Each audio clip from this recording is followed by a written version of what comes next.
Uma segunda-feira, talvez esperando-se um solzinho para começar o período de trabalho, mas enfim, é a segunda que temos e vamos levantar com alegria, com vontade, vamos levar essas energias boas para talvez aquelas pessoas que necessitem desse apoio e que convivem conosco no nosso dia a dia, ao nosso lado, mas que nem sempre têm essa irradiação, essa vontade de levar a semana começando na segunda-feira. E hoje eu quero falar sobre uma questão assim que me chama a atenção, que parece que tudo gera impacto, não é? Vivemos um momento onde parece que a população está sempre assustada, se não é em relação às reformas econômicas, é em relação ao desenvolvimento das tecnologias, as ameaças que isso gera e também as coisas boas que disso vem. Mas parece que são vendidas essas novidades como se fossem problemáticas. E elas são de fato desafiadoras, mas imagino que é um desafio que nos leva a refletir o quanto nós temos que acompanhar subjetivamente esse desenvolvimento, não é? Mas o pânico, o susto, a ansiedade que a sociedade vive, parece que são de ideias contraditórias que são vendidas. Por exemplo, os empregos que até então vinham sendo beneficiados pelas extensões informatizadas que essas máquinas atuais possuem como qualidades, não é? De uma hora para outra passam a ser ameaças porque vão ocupar lugares dos trabalhadores, não? Até então ela serviu para aliviar o desgaste mental, contribuíam para aliviar também o desgaste muscular, não é? Agora passam a ser uma ameaça. Na verdade, as sociedades em geral nunca passaram por momentos tão críticos como esse que vivemos, no sentido de que realmente tudo é muito acelerado. Isso a gente sabe, todos os dias está se falando isso, não é? Mas questões como o que vai acontecer com as sociedades, com a evolução progressiva dessas máquinas, não é? Esse desfecho tanto fascina como assusta. E também aquela questão assim, né? O trabalho de hoje, como o conhecemos, como será no futuro?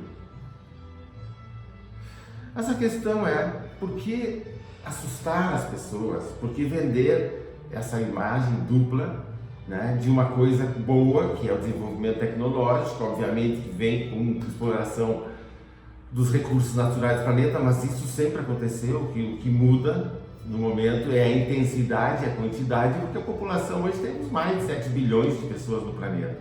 Na época em que eram alguns milhares, pouca coisa se explorava, era até quase um ciclo de reprodução natural, não é? Mas, no entanto, quando há essa ambiguidade, não é, de informações sobre a qualidade, as benesses ou não dessas máquinas tecnológicas, não é?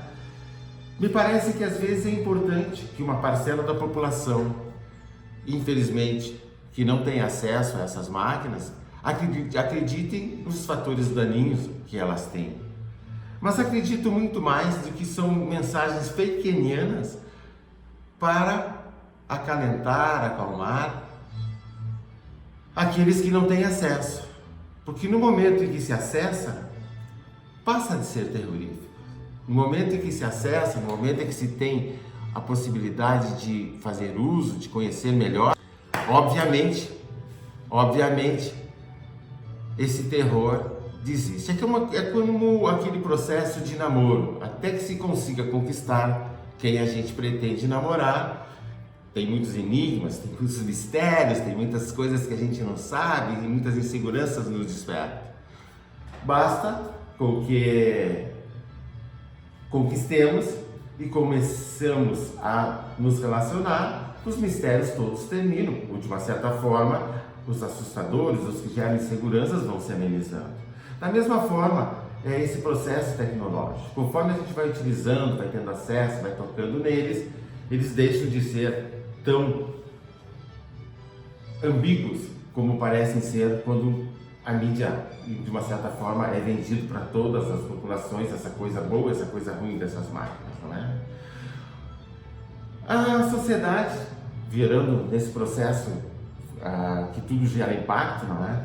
Vive assustada também com a criminalidade, com a mortalidade criminosa, que embora assustadora, de fato é assustadora porque é próxima da gente, estatisticamente o número do que acontece, dos males que acontecem com a criminalidade cotidiana, é irrelevante se considerarmos as mortes e as doenças que são provocadas, por exemplo, com a poluição do ar, que pouca gente hoje fala, não é? Então, edifícios caindo, barragens estourando, manchas pretas nas orlas das nossas praias no Nordeste, discrepância aumentada na distribuição de renda nacional, são muito mais perniciosas do que esses casuísmos que todos parecem vender como se fosse a grande maioria, o grande mal da nossa sociedade. Dentro desse processo, se questiona a questão da psique. Como é que a psique, como é que o nosso processo mental lida com tudo isso? Cuidados relevantes dessa área sempre foram, sempre existiram, pouca atenção, poucos cuidados. Mas agora parece que está sendo liberado pelo governo o atendimento psicológico pelo SUS. Essas coisas surpreendentes que de uma hora para outra surgem nesse aspecto na área da psicologia, nem mesmo os psicólogos estão entendendo bem essa política pública. Como é que isso processa? Como é que isso é fundamentado? Enfim, se a depressão é o mal do século, não é? Como dizem, e dizem que a depressão é muito decorrente do processo de complexização da sociedade, e de fato é, não é? Quanto mais complexa é a sociedade, menos a entendemos, menos nos engajamos a ela e mais nos sentimos afastados e sem acesso, e como disse antes, tudo aquilo que nós não temos acesso, desejamos, mas também nos incomodamos, porque não podemos fazer uso, então tendemos a depreciar, não é? E tendemos também a nos assustar com isso. Mas se a depressão é o mal do século, a questão é qual é o século que está se falando. No século passado, a depressão já era considerada o mal do século. Hoje, a depressão vem associada a processos intensos de ansiedade, que é essa euforia, essa coisa de que tem que saber, tem que aprender, tem que conhecer, tem que dominar, tem que fazer, e parece que eu só ganho sentido e tenho sentido enquanto nessa atividade irreflexiva, porque toda essa atividade que gera esses impactos psicológicos, não é?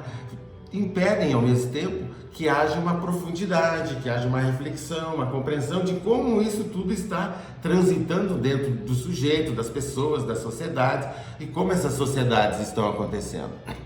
Ficar assustado e puxar para trás não adianta muito.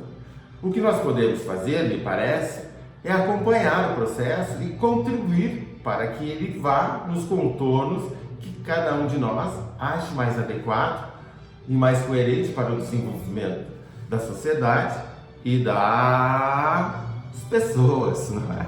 Isso tudo é um processo individual e social. Então não há mais tempo para interiorizar, para entender o impacto das inovações na instrumentalização das sociedades e nem da constituição psicológica contemporânea. E esses são fatores que devemos de fato nos preocupar, ou seja, como é que nós estamos olhando para a sociedade, o que nós percebemos que está acontecendo, o que nós estamos contribuindo e o que podemos usufruir desse processo evolutivo. Cândido, ouvintes, internautas, a correria continua. E quando menos se espera, chega sexta-feira de novo e mais uma semana foi vivida. Tomara que essas semanas vividas tenham algum sentido, tragam algum enriquecimento ao nosso interior e à nossa sociedade. Uma boa semana a todos e até segunda-feira que vem.